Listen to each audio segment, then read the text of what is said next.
Café com Classe, o podcast da trabalhadora e do trabalhador de Londrina. Olá, pessoal, eu sou Elza Caldeira e estamos começando agora a primeira edição do podcast Café com Classe. O podcast do trabalhador e da trabalhadora de Londrina e região. E nesta primeira edição, a gente quer apresentar, os nossos convidados de hoje. Começando pelo Lincoln Ramos, que é o presidente do Sindpreves Paraná. Lincoln, muito obrigada por sua presença. Obrigado pelo convite, Elza, estamos aqui à disposição. Também o nosso amigo, Fábio Molim, presidente do Sindserve Londrina. Olá a todos. Bom, Elza, é um prazer poder estar aqui junto com o companheiro Lincoln, com você e o nosso convidado que já vai ser apresentado, Estamos fazendo um suspense aqui, que nós temos um convidado aqui mais que especial, londrinense, deputado federal Luiz Carlos Rauli, que vai estar batendo um papo aqui com os nossos dirigentes sindicais. Muito obrigada, Rauli, por sua presença aqui. É uma honra recebê-lo, viu? Eu que agradeço, Elza. Um prazer muito grande nesse café com classe, né? Café e o teu com café classe. Tá muito gostoso, viu? Que bom. Adorei, quero daqui a pouco mais um, né? Com certeza. Prazer é que está aqui com o Lincoln, né? E também com o Fábio, ambos sindicalistas de dois sindicatos da maior importância da nossa cidade, né? Um prazer muito grande conversar com vocês. Muito bom. Lembrando, pessoal, que o Café com Classe vai ser veiculado mensalmente pelo canal do YouTube aqui do Portal Verdade. Aproveitando, para convidar você para estar se inscrevendo no nosso canal. Também compartilhando e, se possível, comentando o que você está achando desse podcast. Todas as edições do Café com Classe vai ser mais ou menos nesse formato. Sempre os dirigentes sindicais estarão aqui para conversar com algum convidado, que será antecipadamente escolhido no coletivo de sindicatos.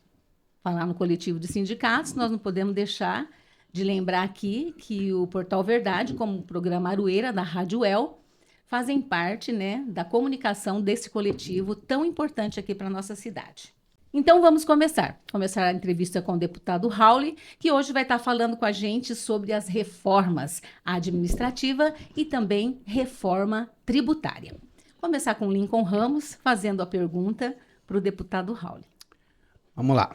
Deputado, segundo aí as entidades sindicais, a reforma administrativa traz aí um novo ataque aos servidores públicos, e aí, numa esfera federal, estadual, municipal, ameaçando aí as carreiras, contratações temporárias, perca eventualmente da estabilidade.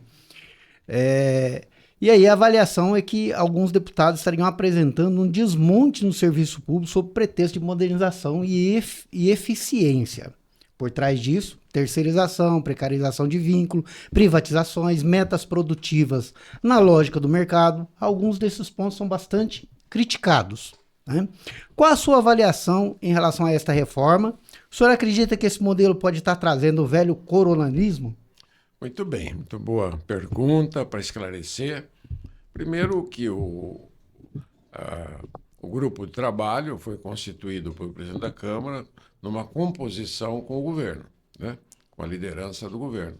Ele não é anti-governo. E o Pedro Paulo tem sido um homem pró-governo, que é o relator. Eu entrei no grupo de trabalho pelo meu partido Podemos para tentar ver o que vai, ficar observando o que ele vai apresentar. Já fez muitas reuniões internas, algumas reuniões externas, mas não apresentou o projeto, só um esboço do que poderia ser. Eu, como sou um veterano, um decano da casa, e o mais longevo, hoje dos parlamentares, 53 anos de vida pública, só de parlamento mais de 30 anos. Já vi essa conversa de reforma administrativa dezenas de vezes, e nenhuma delas prosperou, porque, na verdade, as reformas são feitas a cada ano, a cada governo, cada um vai fazendo seus ajustes. e está muito amarrado à questão central já foi feita essa reforma para o servidor público, nas reformas previdenciárias, desde o começo da década de 2000, a primeira reforma do Lula, aquela questão da idade, a aposentadoria não leva mais o salário final. Esses eram os grandes problemas que você tinha.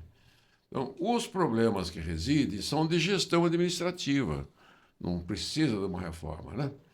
Você quer melhorar o serviço público, você tem que adotar técnicas, né? Métodos científicos de administração compartilhada, círculo de controle de qualidade, avaliações, mas no âmbito administrativo. Você não precisa fazer uma lei para melhorar a eficiência e eficácia do servidor público.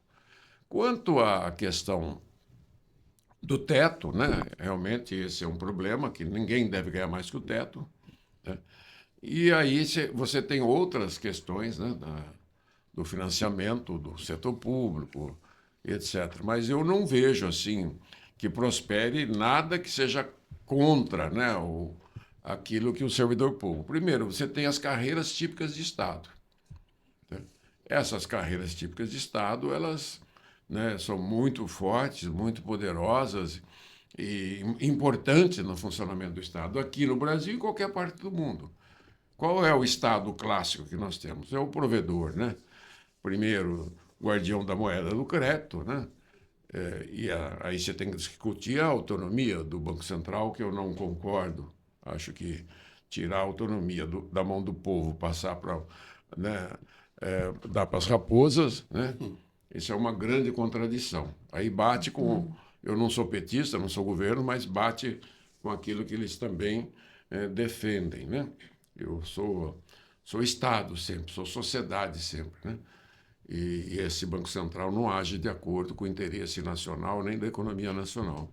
Então, a questão, o que o servidor público, né, que ele, em toda instância, ele é um provedor de defesa nacional, de segurança pública, educação pública, saúde pública e assistência social, né? Quer dizer, esse é o modelo clássico que tem em todos os países do mundo, né? Todos os países do mundo. E previdência pública, né? Isso é um modelo clássico que você tem. Agora, como que, né, você administra esses recursos humanos, a sua aposentadoria, né, o seu tempo de serviço, aí depende muito de características que nós já vemos discutindo, já vem sendo aplicado, mas que precisam ser aperfeiçoadas pelos governantes que estão em exercício. Eu ainda aguardo um parecer do Pedro Paulo para emitir uma opinião concreta, né? O que ele vai fazer? Precarizar? Nunca. Servidor público é essencial. Esse modelo aí, Elza, acho que só para tentar complementar, deputado, acho que, primeiro, agradecer a presença do senhor aqui, nosso primeiro podcast do Café com Classe, e acho que essas reformas que o senhor citou, lá desde o início, lá do governo Lula, depois, né, o governo Fernando Henrique, o governo Lula, esse modelo, o senhor trouxe um exemplo aí de fora, dos Estados Unidos e tal, agora está começando aqui no Brasil, né, da Previdência Complementar e tal. E, na verdade, isso daí já deveria ter sido iniciado, claro, lá no passado. O que a gente vê é que muitos municípios e alguns governos, eles tiveram, não quiseram, optaram por não fazer isso daí. E agora, quando vem com as reformas, acaba ficando muito pesado para o lado do trabalhador. E aí eu vou entrar na minha pergunta, que é muito parecida com esse tema aí. Então, a reforma trabalhista, ela dizia que iria, então, modernizar essas relações, né, de trabalho, mas ela acabou precarizando os direitos aí conquistados, então, pelos trabalhadores. E nunca estivemos tão desprotegidos, eu acho que dentro desse contexto todo, como aponta o próprio Diese. Então, a reforma da Previdência, que também afetou, então, essas condições de trabalho, aumentando aí o tempo de contribuição, né, para você ter direito a se aposentar. Então, diante disso aí, qual que é o posicionamento? A gente já entendeu, né, um pouco, mas o que o senhor entende aqui, frente a essas medidas que estão vindo, governo após governo, o senhor acredita que elas estão atendendo aí os interesses dos nossos trabalhadores? A reforma previdenciária, né, que se refere, Isso. ela, a previdência no mundo inteiro é cálculo atuarial, Perfeito. que é, né, expectativa de vida, tempo de trabalho, né, contribuição. Isso é um cálculo científico, um cálculo matemático exato, né, que você tem que ter e atualizar ano a ano. Na Previdência Pública, que é o INSS, não se leva em conta, que é um regime de caixa, entra e sai.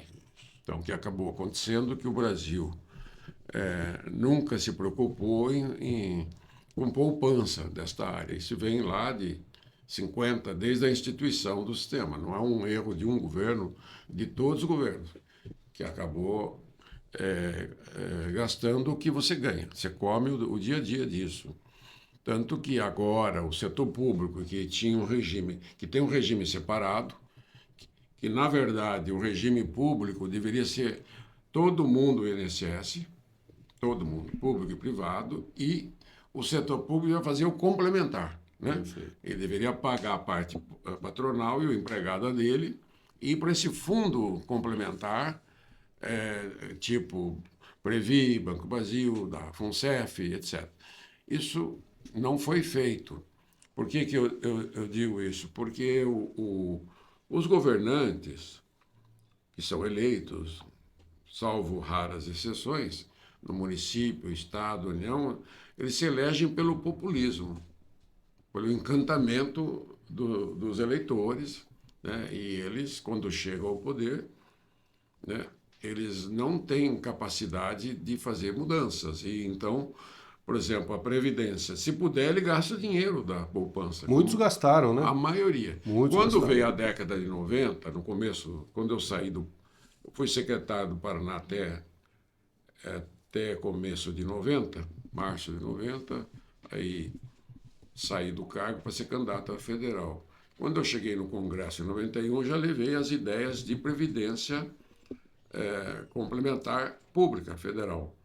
O meu primeiro projeto, se você buscar lá, eu coloquei todas as estatais, todas, dentro de um fundo que financiaria todos os servidores públicos federais.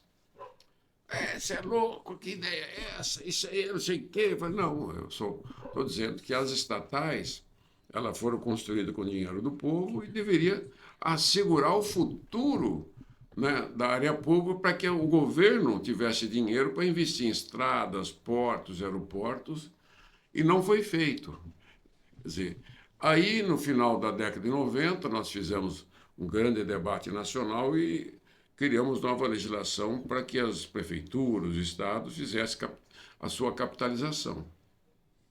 Porque vinha um governante, fazia o outro, gastava o dinheiro dele. Aqui no Paraná, por exemplo, quando eu saí da última vez, em 2013, eu saí, tinha 8 bilhões. Aí entrou outro secretário, quando eu saí, o cara usou esse dinheiro, 170 milhões por mês, para pagar a aposentadoria. Quer dizer, ele descapitalizou o fundo, ele passou, né? Quer dizer, isso nacionalmente. Aí veio a punição do servidor aposentado ter que pagar 14%. Você já está aposentado, tem que pagar. Quando fala que no Brasil o custo do legislativo, do judiciário, do executivo é muito alto, há um grande erro que eu tento explicar isso a tempo para todo mundo.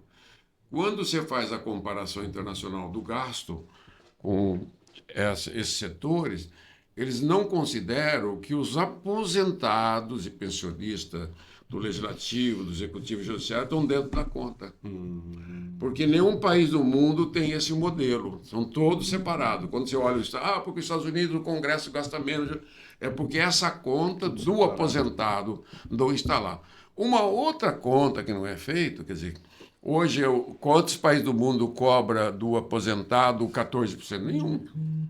Né? Então, se você considerar o imposto de renda recolhido, a previdência do ativo e do inativo, o imposto de renda do inativo, você vai ver que essa conta de recurso próprio, e tirando o aposentado, ela cai para menos da metade. Então, aparente e não é. Eu venho trabalhando dentro do Congresso para criar um setor lá, e os presidentes da Câmara não se atentam a isso, para a gente poder consolidar esses dados, esses números, informar bem o país, o internacional, que fica parecendo que nós somos os monstros, né, de gasto público, e não somos. Né? Não. Aliás, o Brasil tem um dos menores números de servidores públicos entre os grandes países do mundo. Isso, eu queria aproveitar o gancho aí, deputado. Exatamente isso, né? E aí, quando a gente vai para o executivo, né, a opinião pública tenta ser convencida das reformas administrativas, dizendo que o servidor do executivo tem altos salários ou aqueles salários exorbitantes. E isso, na verdade, é uma outra informação equivocada. O executivo é o que tem o menor salário dos 3 poderes, né? Os chamados super salários se concentram hoje principalmente no judiciário, né? Depois, em segundo lugar, vem nas Forças Armadas, e o executivo é o primo pobre, né? Entretanto, é o que é utilizado para justificar aí supostas reformas, né? Então, eu queria ouvir a sua opinião em relação a essa questão dos super salários. O super, vamos dizer assim, o teto salário é o do ministro Supremo, R$46 mil bruto, que líquido, descontando a Previdência, você desconta quase que 40%. Né? Aí vai ter os penduricários aí no meio, Não, né, deputado? no judiciário tem. Opa, e muitos, no né? legislativo não tem, no executivo não tem. Não pode ter, né? Não pode ter. Só no judiciário que tem, porque ele é auto-aplicado para eles. Então tem que separar o joio do trigo, né?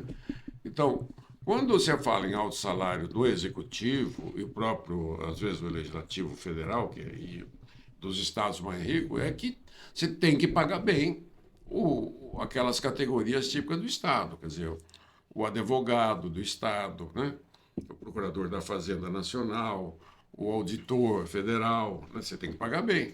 O funcionário do Banco Central, né? Você tem que ter, são atividades típicas de estado que são tá ali no topo, né, da remuneração.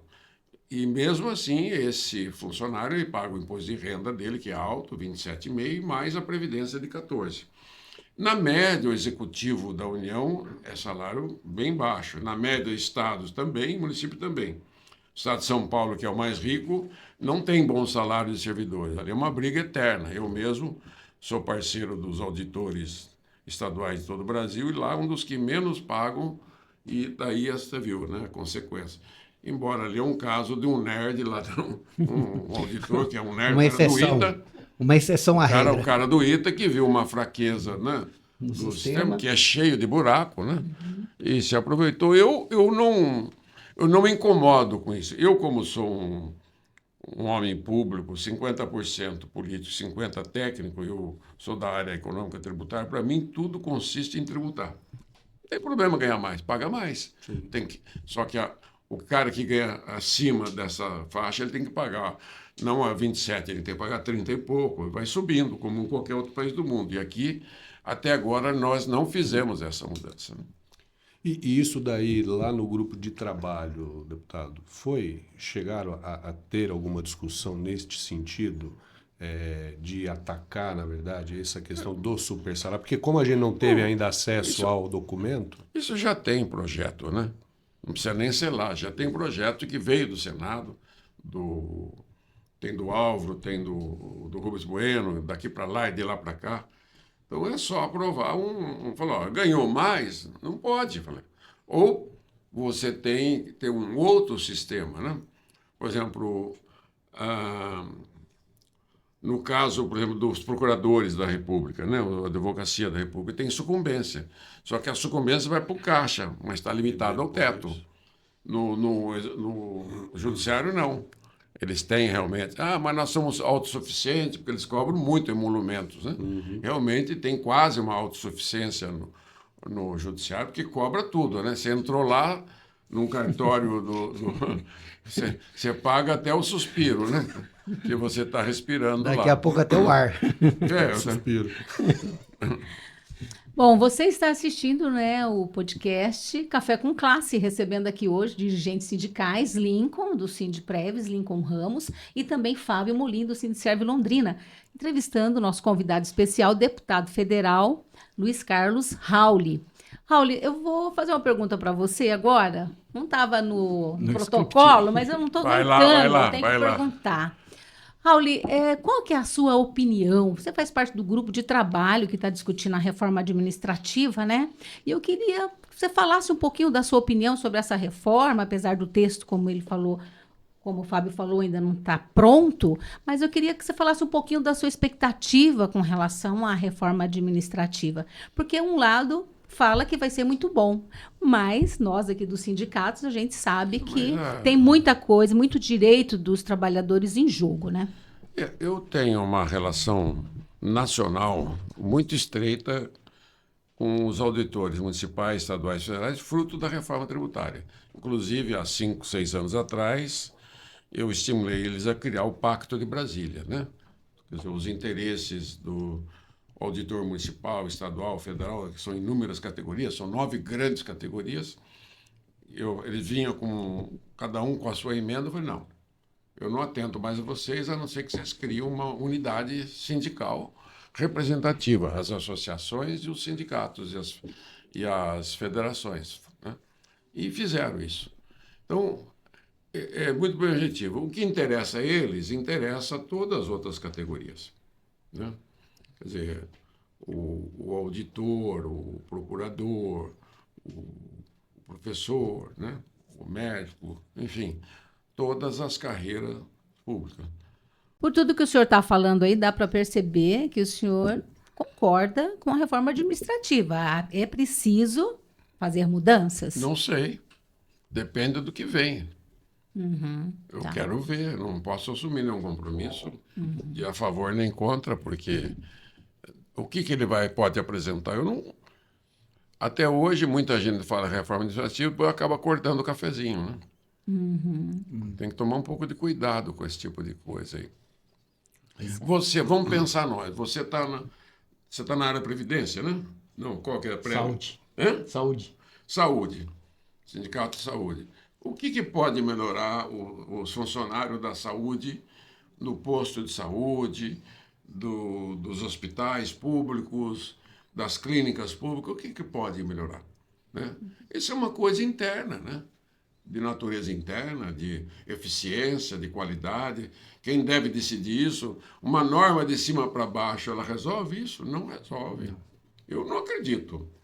Mas se você tiver um trabalho de cogestão, fazer gestão conjunta, né, um cerco de controle de qualidade, você melhora essa eficiência. É diferente. Eu acho que é bem diferente. Nossa, a Prefeitura de Londrina, cada secretaria tem a sua nuance, né? A mesma coisa. A Secretaria da Saúde é mais definida, né? É mais fácil a educação. Como que pode melhorar a educação de Londrina? A própria educação. Ela é que tem que encontrar os seus meios. Quando eu fui prefeito, eu abri a discussão de todo o setor. Eu fui o pioneiro no Brasil de implantação do SUS, junto com Londrina, Ibiporã, Cambé, Rolândia, eram 13 municípios. Na saúde, na educação, trouxemos, né, grandes mudanças, mas com discussão ampla, né? Como a gente tem a universidade, eu trazia para essa discussão a Universidade de Londrina, que é muito pouco utilizado a extensão deles, né? Você pode se utilizar dele de todas as áreas do conhecimento do saber científico, né? Pedagógico, metodológico. Vamos lá? Só complementar uma questão que eu acho que o deputado falou, eu acho que é muito importante, eu acho que esse negócio de ouvir a base, né, Lino? Sim, eu acho sim. que isso daí Fundamental. é importante. Nós tivemos um prefeito aqui em Londrina, o deputado com certeza conhece ele, não vou citar o nome, né, para preservar, mas ele falava que os grandes problemas e as grandes soluções, na verdade, quer dizer, as grandes soluções dos grandes problemas, quem vai dar vai ser o trabalhador que está lá na ponta. Mas é claro. Quando é ouvido, né? Isso, então. Por isso que eu vou trazer isso aqui, porque nós tivemos acesso a alguns documentos lá do grupo de trabalho da reforma administrativa. E os grupos que foram ouvidos lá não são grupos dos trabalhadores, são grupos empresariais, né? E pensar o serviço público, né? E alguns sindicatos patronais. Sindicatos patronais. Então, pensar o serviço público de dentro de um universo que não vive, às vezes é complexo. E Não vou falar só de lá, deputado, vou falar daqui de Londrina. Nós temos aqui também um grupo de trabalho que pensa Londrina para o futuro. Acho que é o Master Plan, né? E a minha pergunta sempre foi para eles: cadê as pessoas? Vocês estão ouvindo as pessoas aqui? Cadê os trabalhadores? Infelizmente não estão ouvindo. Não estão ouvindo. Só, infelizmente, Mas só... esse é um cacuete comum, muito comum. Eu, quando fui prefeito de Cambé, por 4 anos, eu instituí a administração participativa, que era muito em voga na época. Primeiro, organizar os bairros, e depois, né, organizar os bairros, estimulei a sociedade, abrir lais, Rotary, maçonaria, de engenheiro, de médico, fui estimulando. Sindical, eu estimulei muito a criação de sindicatos. Naquela época era a CGT, o Pedrinho. Pedrinho era da CGT e eu que falava, Pedrinho, ele ia lá e falava, você vai para a região formar sindicato. Ele que era o maior organizador de sindicatos aqui da região. Eu apoiava ele integralmente, eu que bancava ele as idas para lá e para cá, carro, combustível, tudo que ele precisava para ajudar aqui. A desbancar sindicatos que estavam na mão do patrão. Nós desbancamos muitos sindicatos na época, somente na agricultura. Sindicatos rurais, né? Rurais e outros tantos. Né? E eu adotei a administração participativa. Só que depois de 4 anos eu percebi que eu fui em 340 reuniões em 4 anos. Eu participei de organização. A prefeitura, todo mundo era obrigado semanalmente a sentar e trocar ideia e fazer um relatório. E chiava, depois foi afunilando, foi acostumando, ficou muito bom. Quando eu fui para Curitiba, o professor Alexandre, Espírito Santo da Universidade, através do professor Zé Pio Martins, que eu levei também para a Secretaria da Fazenda, falou, Raul, tudo que você faz, tem método científico. Você quer aplicar na Secretaria? Eu falei, eu quero. Ele criou a administração participativa intermediária. E esse círculo começou a evoluir, prosperar, começou a evoluir. Eu fiz a maior arrecadação do país, o clima de confraternização, a associação funcionou, porque não tinha sindicato deles naquela época, depois, passar dos anos, que permitiu ser sindicato. Né? Só depois de 88. E foi assim, uma época de... E eles lembram até hoje, faz quase 40 anos que eu passei por lá. Então, é assim, aí o outro cara entrou, acabou. Usou o meu método para eleger todos os diretores, né? Porque a ideia era que cada setor tivesse e hoje o tá melhor, cada vez mais difícil. né, dentro, e não precisava fazer a indicação política, né? Sim. E você está assistindo o podcast Café com Classe. A gente vai dar um breve intervalo agora e daqui a pouquinho a gente volta dando continuidade à nossa entrevista. Lembrando que o Lincoln Ramos tem compromisso agora e daqui a pouco assume aqui o posto dele o Gilson Pereira, que é o diretor do Sindsaúde Paraná. Lincoln, prazer, viu? Obrigado por ter vindo, Prazer é nosso, viu? obrigado. Um abraço a todos.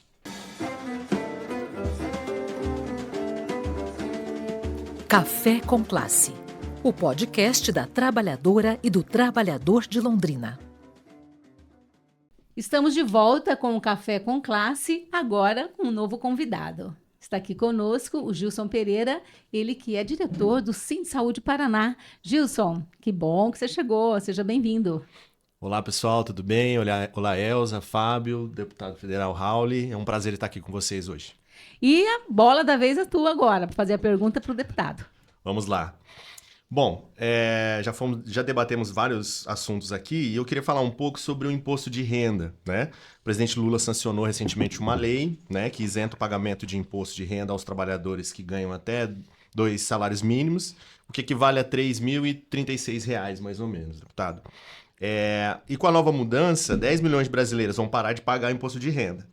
Já a outra proposta de isenção de imposto de renda para quem ganha até R$5.000 que está em tramitação na Câmara dos Deputados, está aguardando votação no plenário, né?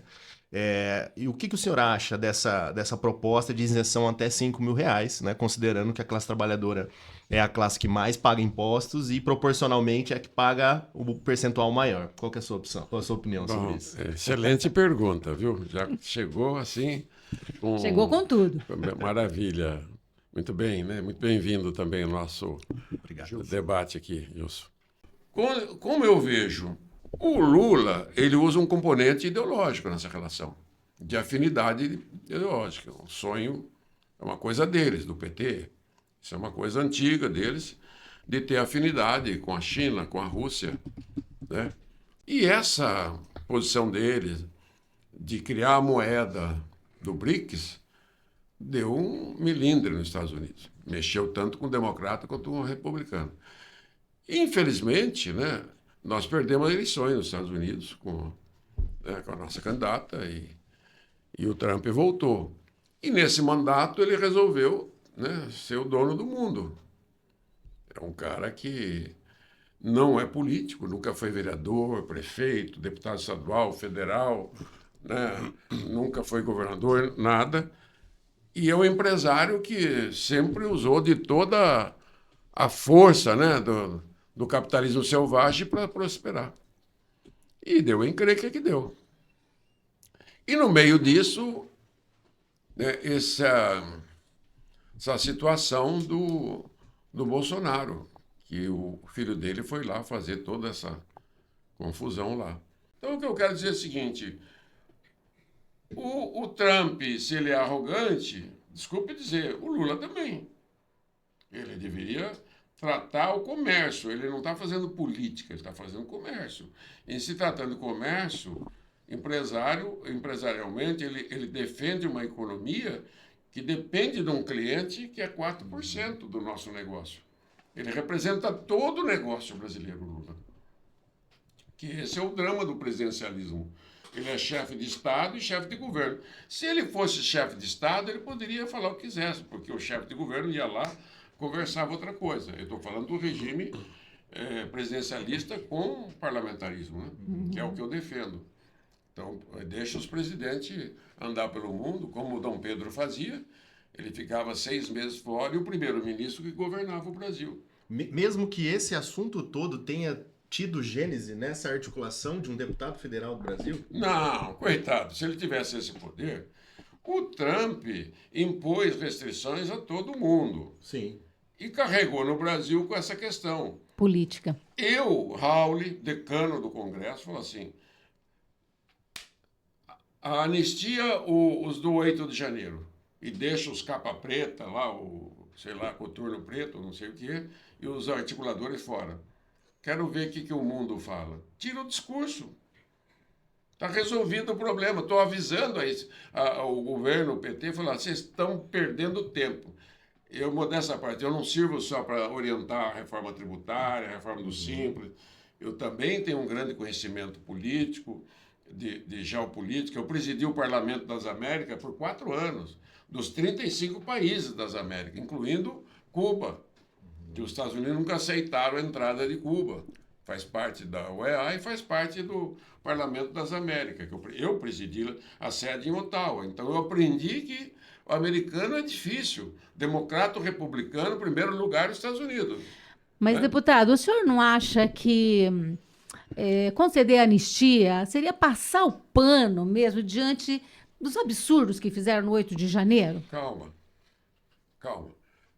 Eu anistiei petistas, MST, Petroleiro, todos que entraram lá dentro do parlamento nos últimos 30 anos, nós anistiamos. De certa maneira, o Lula, que foi condenado pela justiça, foi anistiado pela justiça. É uma forma de anistia anular todos os atos contra ele. A Dilma foi anistiada pela justiça. O Collor foi anistiado pela justiça. Então, eu estou dizendo o seguinte: depredaram, está errado, não devia ter feito isso, é um grande erro, mas eu estou tirando a massa de manobra deles. Quer dizer, eu acho que os Estados Unidos, os republicanos, não anistiaram. Mas o Bolsonaro é outro processo, nem está condenado ainda. Esse é um ponto importante, porque a anistia, o senhor colocou bem. No 8 de janeiro, exclusiva e modulada. E ela vem posterior à condenação. Processo, então, as pessoas que foram condenadas, e aí as anistias que foram posterior, que o senhor citou, o Lula e tantos outros, foram na justiça. Não foi anistia política, que é o que estão tentando fazer. Então, eu acho que tem uma Mas diferença. ele não consegue passar. Se desculpe, mas anistiar agora os que estão envolvidos, você não tem quórum. Nem nós, os centrados, nós não concordamos. Nós queremos limpar o maior problema. Eu estou falando por 2/3 da casa e da sociedade. Qual é o maior problema? Esses que... O cara que quebrou o depredador vai pagar e termina de cumprir. São 141 presos. Só, dos 1.500. Dos 45 mil que tinham lá, pegaram 1.500, tem condenação. E tem tem isso, 140 hoje. 140. Então ele paga o que tem que pagar, porque você não escapa de uma execução federal, você não escapa, e paga pena comunitária na cidade dele. Vai trabalhar, limpar a praça igual na Europa e nos Estados Unidos faz. Essa é uma bela punição. Graduaríamos isso. É o que escrevemos lá. O próprio cara do PL chegou a propor isso e depois levou um pito do Bolsonaro e recuou. Entendeu? Eu digo assim, eu sou um social-democrata cristão e mais um político, né, de moderação. Falar, resolve esse problema, falei para o presidente, e depois resolve os outros daqui 2, 3, 4 anos. Dá tempo ao tempo. Né? Quer dizer, o Bolsonaro, que liderou todo esse processo, se fosse eu que tivesse liderado esse momento, eu assumiria a culpa no nome dos 1.500. Não foram eles, foi eu que fiz isso. Eles são covardes que não assumiu. Covardes. Entendeu? Eu nunca mandei ninguém fazer isso. Não vai, eu falava, não vai, não faça isso. É pela via democrática, nós derrubamos por impeachment, nós elegemos pelo voto direto. Quem não acredita na democracia não merece estar dentro do processo democrático. Perfeito. Perdeu eleição. Quantas eleições eu perdi em Londrina? 4. 2 segundo turno, um inédito, sem vergonha de um terceiro turno. Eu sou democrata, tem que saber ganhar e perder. O jogo tá dado, é isso. Eu ganhei 10 eleições e perdi 4. 9. 9. Eu perdi uma de Cambé, perdi 4 Londrina, 5, e perdi 2 de deputado, 6, 7, vamos dizer, 6. Uma eu acabei assumindo, mas perdi 2 segundo turno e um terceiro turno, perdi 9 meses. Nossa. Que um segundo turno é uma derrota. Então, o cara que liderou não tem coragem, não tem amor aos outros. Falou, olha, desculpa, eles não devem. Eu induzi eles. Né? Eu induzi eles, eles não devem pagar. Eu teria assumido a culpa. Quer dizer, mas Raul é Raul, né? Sim. O cara prefere ficar gritando lá atrás, né? Então, uma coisa é princípio, né? E caráter é de casa, ética é pública. Ele não tem caráter, não tem ética quem não assume a culpa, porque as pessoas foram estimuladas. A natureza humana, se eu ficar te incendiando todo dia, te alimentando, né, eu te induzo você a erros. Né?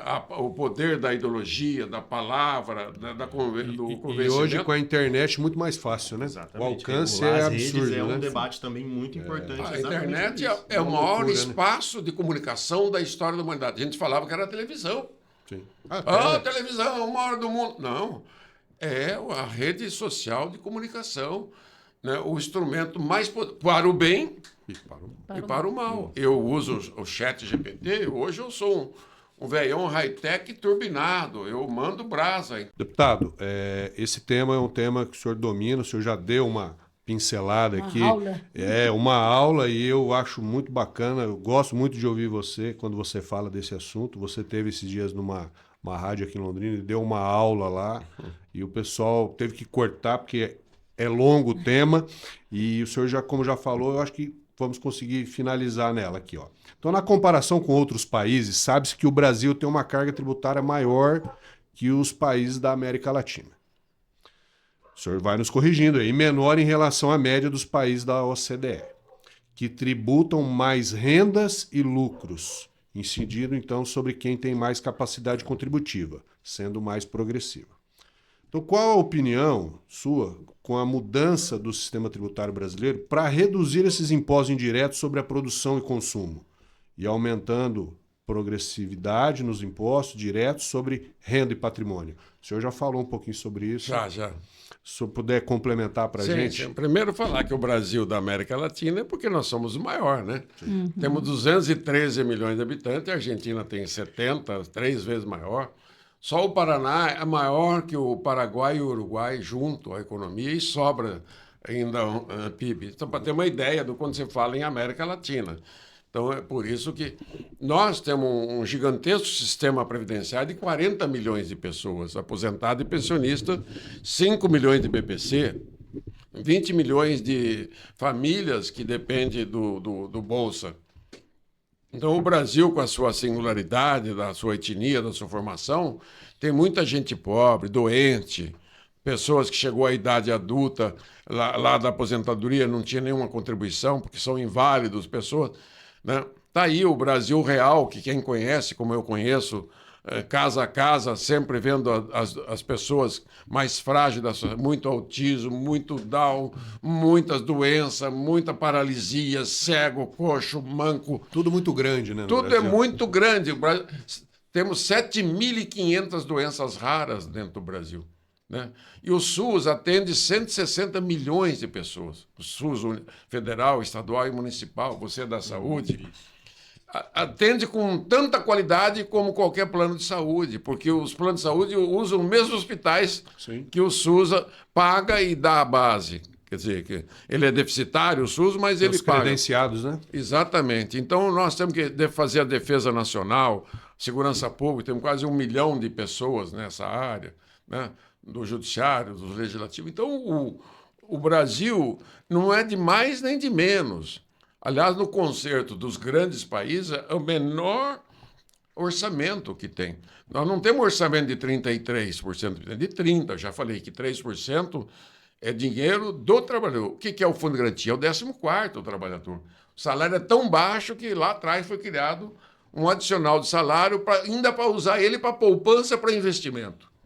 Né? Entendeu? Sim. É o 14º. Sim. Aí você tem o PIS/PASEP, que é do trabalhador, e o Sistema S, que também é do trabalhador, gerenciado pelos patrões. Então, o que eu quero dizer é que transferir a tributação do consumo para a renda exige muita capacidade política e técnica. Eu tenho proposta, mas, infelizmente, não conseguimos avançar com essa proposta de fazer aquela correlação renda-consumo. Você tem que trabalhar com a nota fiscal que vai vir do IVA, todo mundo vai tirar a nota fiscal, você vai saber quanto gasta cada família, quanto ela poupa, porque você sabe tudo pelo sistema bancário, né? E quanto que ela paga de imposto de renda. Aí você cruza e faz uma tributação, começando da renda per capita, você não deve tributar ninguém até a renda per capita, que é muito baixa, em torno de 3 mil, que vai ser sempre. Só que esse que ganha 3 mil no Brasil tem, segundo o IPEA, 50% de carga, porque o que ele consome é essa carga tributária que eu falei num bloco anterior, que 75% da arrecadação nacional, 25% do PIB, está dentro dos preços. A população gasta 60%, 65%, que é o consumo das famílias, segundo o POF. Então, você tem 25% de tributo. 27% da renda das famílias é para pagar prestação de banco e loja. 27%. Desses 27%, 10% é juro que ela paga para o sistema de juros do banco e lojas. 10% dos 27%. Então, 17% é amortização e 10% é o juro. Quer dizer, é uma loucura. Uma loucura. Você pode pegar 10% da renda dele e dá 600 bilhões. Eu fico pensando nessa lógica do consumo dos bens e na verdade, dos serviços e o imposto sobre isso daí, o imposto sobre a renda. É uma queixa muito grande, na verdade, dos empresários, que existe uma tributação muito grande, né, sobre, né, as produções e tal. Mas, ao mesmo tempo, existe essa dificuldade de avançar, acho que como o senhor colocou, né? Porque você vai estar mexendo na empresa E também vai estar mexendo na renda dessas pessoas. Você tem que desonerar, para você cobrar imposto de renda, não cobre da empresa, que volta para o preço. Tem que cobrar das pessoas, de acordo com a renda. Perfeito. De acordo com a renda. De acordo com a renda. Então, 60% a 65% do PIB, do Produto Interno Bruto, que é a soma da produção de bens e serviços, quer dizer, de tudo que é produzido, público e privado, porque também tem a produção pública, né? Tem o investimento fixo e a produção pública. O Estado, você produz segurança, você produz educação, né? Saúde. Você produz saúde, Serviço. Produção de serviço, Sim. que bens e serviços é uma coisa só. coisa só. Esse telefone aqui está cheio de bens e cheio de serviços. Aqui está o escritório de contabilidade, do advogado, o transporte, né? A empresa de serviço, está tudo aqui dentro. Então não existe separação. Pouca coisa é só serviço na ponta. Mesmo essa energia elétrica, ela usa muitos bens para chegar aqui. O telefone usa muitos bens para chegar aqui. Então, ela é bem e serviço, é uma coisa só. Então, isso é a base do consumo. Consumo, renda e propriedade. São 3 únicas bases tributárias do mundo. E você tem que tributar. Quando você tributa o consumo, o imposto grande está escondido. Mas não é só o arrecadado. É o incentivo fiscal, está dentro do preço. Que se eu dou incentivo fiscal para uma empresa, ela não tira do preço, ela faz lucro. Aí, o que ele declara e não paga, que é gigantesco. O custo burocrático. E aí chega num ponto que esse imposto é tão grande no consumo, nas empresas, e ela põe no preço, e aquilo que ela não consegue pôr no preço, ela perde concorrência, ela começa a sonegar e planejar. Ela declara e não paga. Ela começa a fazer o que esses caras, né, fazem de planejamento fiscal. Você tem 50% do PIB em dívida ativa para receber, mais da metade não recebe mais, que é podre. 75% do PIB em contencioso, tributário, administrativo e judicial. Essa pirâmide que o senhor falou, que são Esse 3. tripé. Esse tripé. Base, propriedade, renda e consumo. Aqui no Brasil, Propriedade, Vamos lá. IPTU, IPVA e TR-TCMD, Percentual não dá mais ou 4% do 100. vai ouvir. Imposto de renda, pessoa física, jurídica e CLL, que é jurídica, 21%, 25%. Então, nós somamos aqui 25. E o restante que é? Consumo e folha. Porque tudo que você tributa na folha, empregado, empregador, fundo de garantia, PIS, PASEP, ICMS, IPI, tudo vai para o preço. Perfeito. O sistema econômico tributário, que a economia gira em torno do quê? De um sistema tributário. O modelo de desenvolvimento depende da carga tributária. Os Estados Unidos, que não tem previdência, não tem trabalhista, não tem um sistema tributário clássico, cresce e o Estado põe dinheiro aqui, ele cata dinheiro aqui, ele compra todos os mercadorias, ele que exporta, ele investe aqui, ele investe ali, então é diferente a China. Então, o que o modelo ocidental, lembra que eu frisei, nós, o modelo ocidental, Brasil, Argentina, todos os vizinhos, adotamos o mesmo modelo. Você sabia que nós crescemos de 1931 a 80 a 6,3% ao ano? O Juscelino Kubitschek, em 5 anos, 7,7% ao ano. Eu pus outro dia ali para comemorar ele, né? Aí caímos para 2% ao ano. De 6,3% por 50 anos, caiu para 2%. 6,3% a cada 15, 16 anos se dobrava a economia. Esse é o Brasil, né? Para frente Brasil, da década de 70, de 80. Só que quando entrou a década de 80, por que caiu o Figueiredo? Porque ele quebrou a economia. Ele quebrou 81, 2, 3, foi uma brutal crise econômica mundial e ele quebrou a economia. Em 3 anos, 81, 2, 3, o PIB caiu 8,5%. Aí veio a abertura negociada, os militares fracassamos, viemos bem até antes do Figueiredo. Cresceram, bombaram. Teve o presidente que cresceu a 10%, né? Não sei se foi antes do Gás, o Médici, o Costa Silva. Então,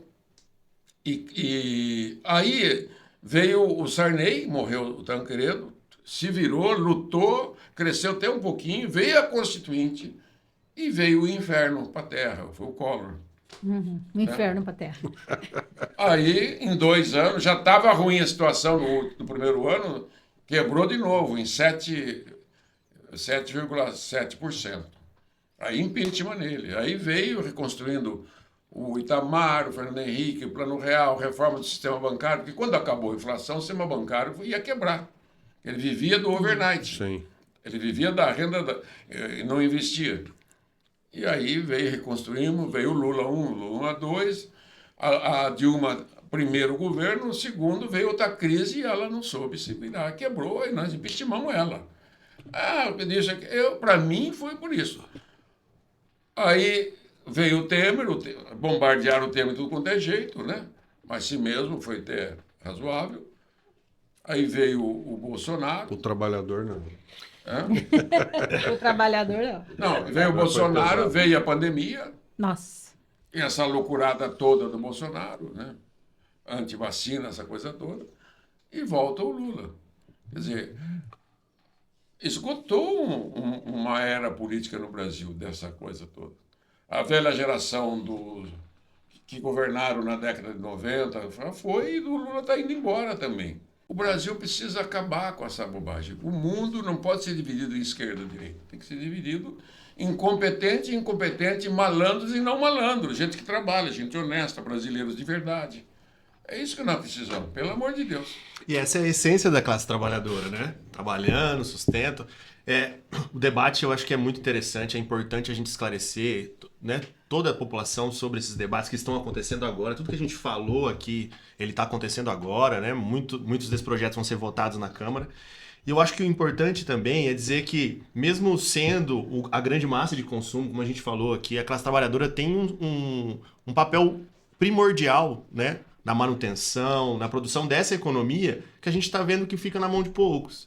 Então, lógico, todo mundo produz junto e sofre junto com uma economia assim. Mas quem deixa de comer, quem fica desempregado, quem deixa o filho passar necessidades com saúde e outras coisas, é a classe trabalhadora que está na base disso, né? A gente sabe que tem um percentual grande que tem alternativas. Até o empresário que tem algum problema ali com a questão tributária, ele tem alternativas. A classe trabalhadora sempre está nesse limite. E eu acho que esse podcast tem uma clara intenção, além de trocar, né, e entender essa política de dentro, como funciona, né, o deputado tem uma experiência muito grande, é deixar claro que a classe trabalhadora precisa de alguns posicionamentos desses que deem base, que nos auxiliem na alteração da nossa vida real. Né? Enquanto a gente fala sobre responsabilidade fiscal, todo debate de responsabilidade fiscal acaba culminando na dificuldade ainda maior da classe trabalhadora. Né? E aí eu acho que o podcast, e eu, enquanto Gilson, né, representante sindical,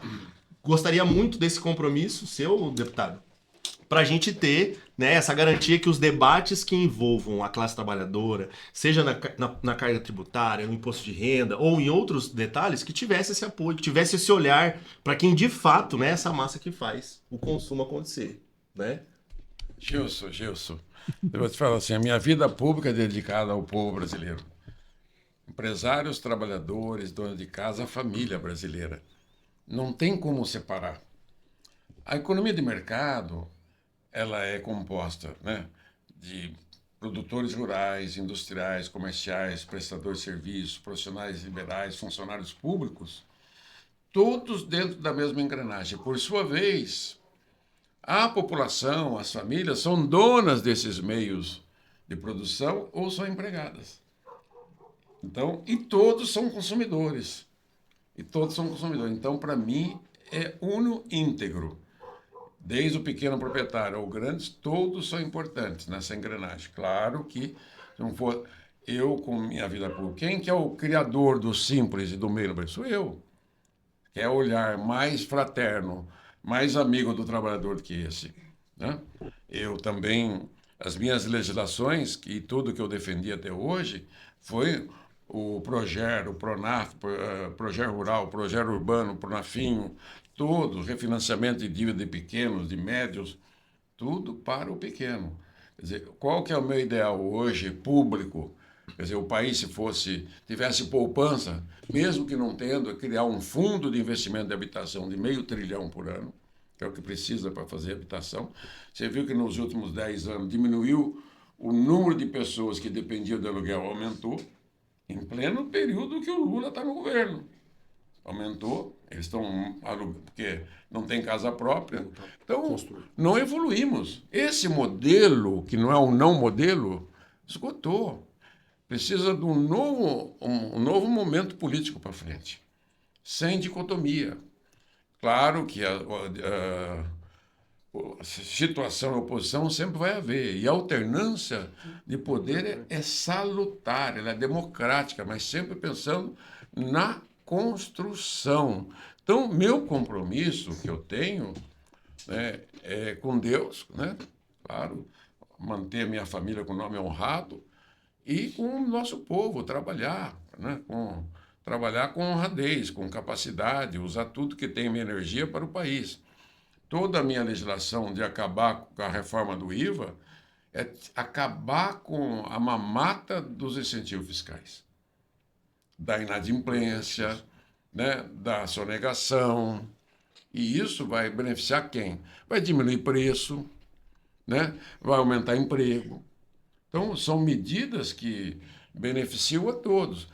A modelagem que eu estou fazendo da Previdência, se eu conseguir mudar a tributação da Folha para a CBS, para manter a mesma redação, desonerando os intensivos de mão de obra, né, você aumenta a empregabilidade, diminuindo os custos de contratação.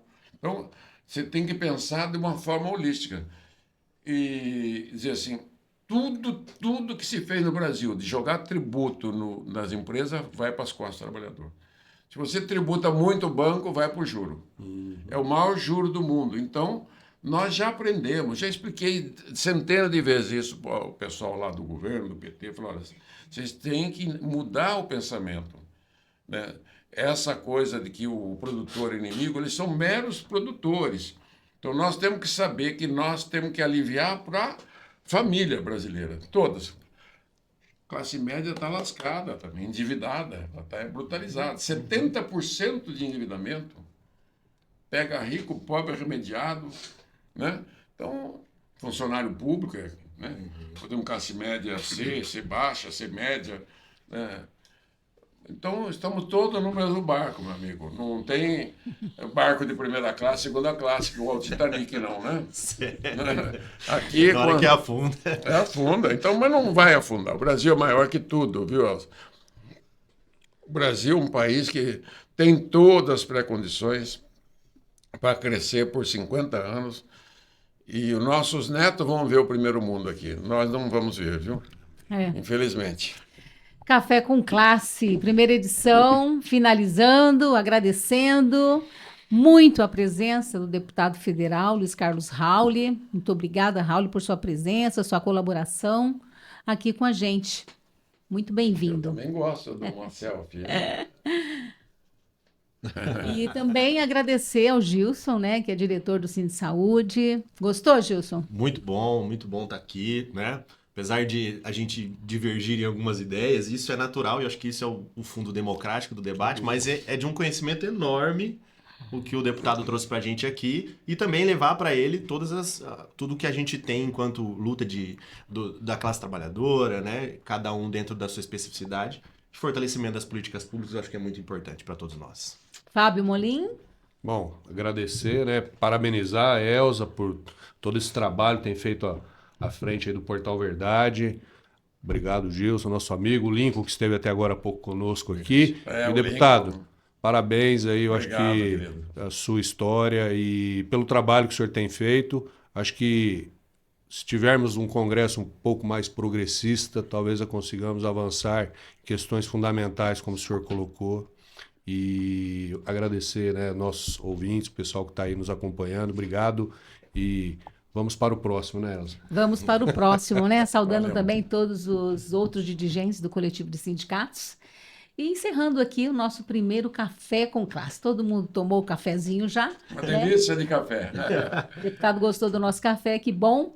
E lembrando você, se você ainda não se inscreveu no nosso canal, faça isso, porque é muito importante para nós. Se inscreve, compartilhe também e, se possível, comenta o que você achou desta primeira edição. Mês que vem, a gente está de volta com mais um Café com Classe. Até lá. Bye, bye.